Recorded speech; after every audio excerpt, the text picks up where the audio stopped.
మీ పిల్లలు ఇంటర్మీడియట్ మరియు ఎంసెట్ చదువుతూ సబ్జెక్ట్స్లో కన్ఫ్యూజ్ అవుతున్నారా? కాన్ఫిడెన్స్ లెవెల్ తక్కువగా ఉందా? రిపీటెడ్ మిస్టేక్స్ చేస్తున్నారా? అయితే మీకోసమే ఉంది రైజ్ యాప్.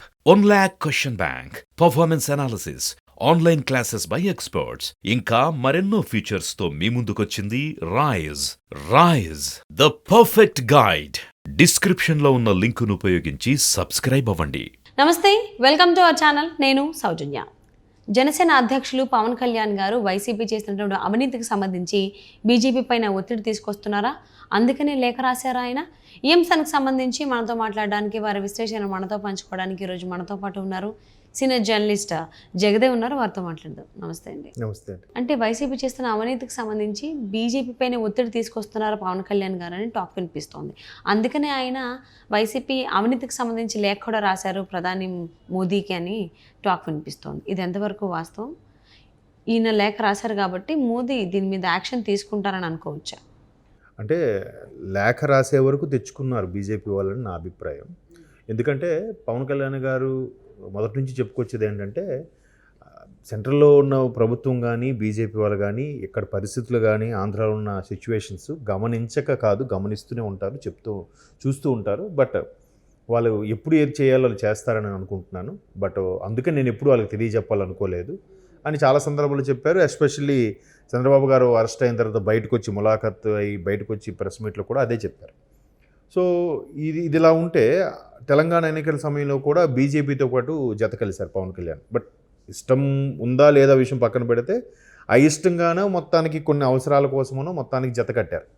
జత కట్టిన తర్వాత మోడీ గారి సభలో కూడా పవన్ కళ్యాణ్ గారు పక్క సీట్లోనూ కూర్చోవడం, మోదీ గారు కూడా సభా వేదిక సాక్షిగా మేరా సాత్ పవన్ హే అని అన్నట్టు కూడా, నాతో పవన్ కళ్యాణ్ ఉన్నారు ఈరోజు స్టేజ్ మీద అన్నట్టు కూడా ఆయన పొగుడుతూ కూడా మాట్లాడారు. సో అక్కడ అర్థమవుతుంది మనకి, అంటే బీజేపీ పెద్దలతో కానీ ప్రధానమంత్రి మోదీ గారితో కానీ ఎంతవరకు పవన్ కళ్యాణ్ గారికి ఆ ఇన్ఫ్లుయెన్స్ సయోధ్య ఉన్నది అనేది. అయితే ఇది సరే, ఆంధ్రాలో చాలా జరుగుతున్నాయి.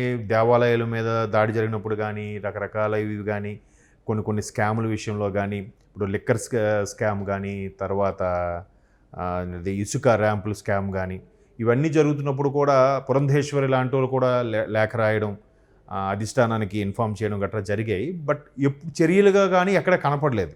అట్లీస్ట్ ఒక ఎంక్వైరీ అని కానీ, ఇన్వెస్టిగేషన్ కోసం కానీ, లేదా కొన్ని రకాల సిబిఐ అలాంటి వాళ్ళని ఉపయోగించుకునేదో చేయడం కానీ ఏం జరగలేదు. అయితే ఇప్పుడు ఎప్పుడైతే తెలంగాణ ఎన్నికలు పొత్తు పెట్టుకున్నారో, ఇప్పుడు ఆంధ్రాలో కూడా పొత్తు పెట్టుకుంటారనే వార్తలు వినిపిస్తున్న నేపథ్యంలో మరి ఖచ్చితంగా ఏదో ఒకటి తేల్చుకోవాలి కదా. ఇంత ఆంధ్రాని విడగొట్టి అన్యాయం చేసింది కాంగ్రెస్ అయితే, తర్వాత స్పెషల్ స్టేటస్, స్పెషల్ ప్యాకేజీలో ఏదో ప్రకటించి ఏదో ఆదుకోవాల్సిన బీజేపీ అది కూడా ఏం తాత్సారం చేస్తుందిగా. సో ఇప్పటికైనా నేను స్పందించి లెటర్ రాయి ఆయన వాళ్ళ మీద పరోక్షంగా, అంటే చిన్న స్థాయి యుద్ధాన్ని ప్రకటించకపోతే బీజేపీ వాళ్ళు ఎప్పటికీ స్పందించరు. వాళ్ళ కాన్సెప్ట్ ఏంటి? రాష్ట్రంలో ఎవరెవరు కొట్టుకు చావండి, మాకు ఏ గవర్నమెంట్ వస్తే ఆ గవర్నమెంట్ మాకు మద్దతు ఇస్తే సెంట్రల్లో మాకు అది చాలు. వాళ్ళకి సెంట్రల్ గవర్నమెంట్లో అక్కడ ఢిల్లీ పీఠం మెయిన్ తప్ప రాష్ట్రాల్లో పీఠం గురించి వాళ్ళకి అవసరం లేదు. అలా అని బహుశా అదే ఉద్దేశం అయిండొచ్చు అని అనుకుంటున్నాను. సో ఇంతకీ రెస్పాండ్ అవ్వట్లేదు, ఇంకా లాభం లేదు. రేపు ఆంధ్రాలో కూడా మళ్ళీ పొత్తులు అంటున్నారు. పొత్తులు అంటే బీజేపీతో కలిస్తే, ఆల్రెడీ జనసేన టీడీపీతో ఉంది కాబట్టి మళ్ళీ బీజేపీతో కలిస్తే అదొక మైనస్ అవుతుంది తప్ప ప్లస్ అవ్వదు. ఎందుకంటే కాంగ్రెస్కి ఎలాగైతే ఆంధ్ర ప్రజలు బుద్ధి చెప్పారో, బీజేపీకి కూడా ఈసారి ఆ అవకాశం లేకుండా అయిపోయింది. ఎందుకంటే స్పెషల్ ప్యాకేజీలు కానీ, స్పెషల్ స్టేటస్ కానీ ఏమీ ఇవ్వట్లేదు. అక్కడ జరిగే అన్యాయాల గురించి కూడా ఏం పట్టించుకోవట్లేదు అని కూడా ఒక టాక్ ఉంది. సో ఇప్పుడు బహిరంగ ఒక లేఖ రాశారు. ఏంటంటే ఒక 5 పేజీల లేఖ కూడా రాశారట. అంటే ఎస్పెషల్లీ ఇక్కడ జరిగే అన్యాయాల గురించి మీరు పట్టించుకోవట్లేదు, ఇంకా తాత్సారం చేస్తే అన్యాయాలు పెరిగిపోతాయి. ఈయన కూడా అదే విషయాలు ప్రస్తావిస్తూ, ఇంతకుముందు మనం చెప్పుకున్న విషయాలు ప్రస్తావిస్తూ, ముఖ్యంగా పేదలకు ఇల్లు కట్టిస్తామని చెప్పి ఏదైతే అన్నారో, ఆ ఇల్లు కట్టించడానికి కొంత ల్యాండ్ పుల్లింగ్ చేస్తారు కదా. ఆ ల్యాండ్ పుల్లింగ్ అయినప్పుడు చాలా వరకు ల్యాండు ఈ వైసీపీకి సంబంధించిన నేతలే చాలా వరకు అందులో ఉన్నారు, వాళ్ళందరూ గ్యాంబ్లింగ్ చేశారు, కబ్జాలు చేశారు అన్నట్టు కూడా ఆ లేఖలో ప్రస్తావిస్తూ, సుమారుగా 6.5 లక్షల ఇల్లు వరకు కట్టి ఇద్దాం అనుకున్న వ్యక్తులు అంతవరకు నిర్మించి కూడా పూర్తిగా, అంటే మోస్తరు ఇంకో 10% వరకు మిగిలిపోయిన ఉన్నాయి, అంతవరకు నిర్మించి కేవలం 86,000 85,000 వరకే లబ్ధిదారులకు చేకూరేలా చేశారు. అందులో కూడా మళ్ళీ లొసుగులు ఉన్నాయి. దాని అంతటితో ఎప్పటికీ మాకు తాళాలు హ్యాండ్ ఓవర్ చేస్తారన్నట్టుగా లబ్ధిదారులు ఉన్నారు. మిగతా కూడా అలా పెండింగ్లో వదిలేకుండా మాకైనా ఇవ్వండి అని చెప్పి చాలామంది అడిగే సందర్భం ఉంది. అందరూ అడిగి విసిగిపోయి ఇంకా విసుగు చెందారనమాట, వెక్స్ అయిపోయారు.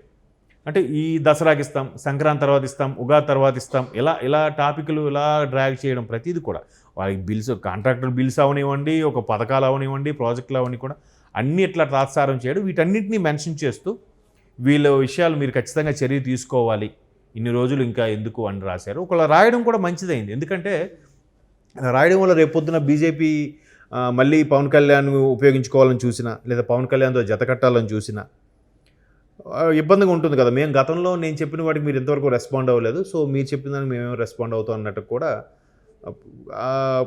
ఈయన కూడా కొద్దిగా డ్రాగ్ చేయాల్సి ఉంటుంది. అంటే వైఎస్ఆర్సీపీ బీజేపీ ఎప్పుడు ఒకటే అని చెప్పేసి అని అంటారు కదా. ఇప్పుడు పవన్ కళ్యాణ్ అడిగారని చెప్పేసి అని వైసీపీ మీద బీజేపీ వాళ్ళు రియాక్ట్ అవుతారని చెప్పేసి అని స్పందిస్తారు అవినీతికి సంబంధించి అని చెప్పి అని అనుకోవచ్చు అంటారా?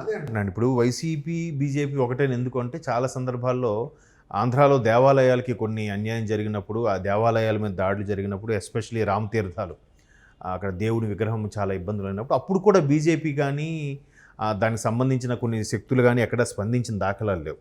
ఎందుకు ఇలాగా ఎక్కడైనా పర్టికులర్గా కొన్ని మతపరమైన విషయాలు వచ్చేటప్పుడు బీజేపీ చాలా ఎఫెక్టివ్గా స్పందిస్తుంది, చాలా ఇదిగా నిలబడుతుంది కదా అండగా, అలాంటిది ఎందుకు అండగా నిలబడట్లేదు అనే దీని మీద మొదటి నుంచి దుమారం ఉంది. బట్ అలాగ నాంచుతూ వచ్చారు. ఇప్పుడు ఆల్రెడీ ఎలక్షన్స్ ముందు కాబట్టి ఇప్పుడైనా తేల్చుకోకపోతే, ఇప్పటికైనా బీజేపీ వాళ్ళు స్పందించకపోతే ఇకపై బీజేపీతో ఎవరు జతకట్టడానికి కూడా ఇష్టపడరు. ఇక్కడ పవన్ కళ్యాణ్ గారు ఆ విషయం కూడా ప్రస్తావించినట్టుగా అనుకుంటున్నారు. ఏంటంటే బహిరంగ లేఖ మనకు పూర్తి స్థాయిలో రిలీజ్ అయితే కానీ చెప్పలేం, బట్ కొన్ని అంశాలు అయితే స్వయంగా ఆయనే చెప్పడం జరిగింది. ఇసుక ర్యాంపు నుంచి కానీ, లిక్కర్ స్కామ్ కానీ, ఎస్పెషల్లీ ఈ భూ దందాలు, పేదల ఇండ్లు నిర్మాణం కోసం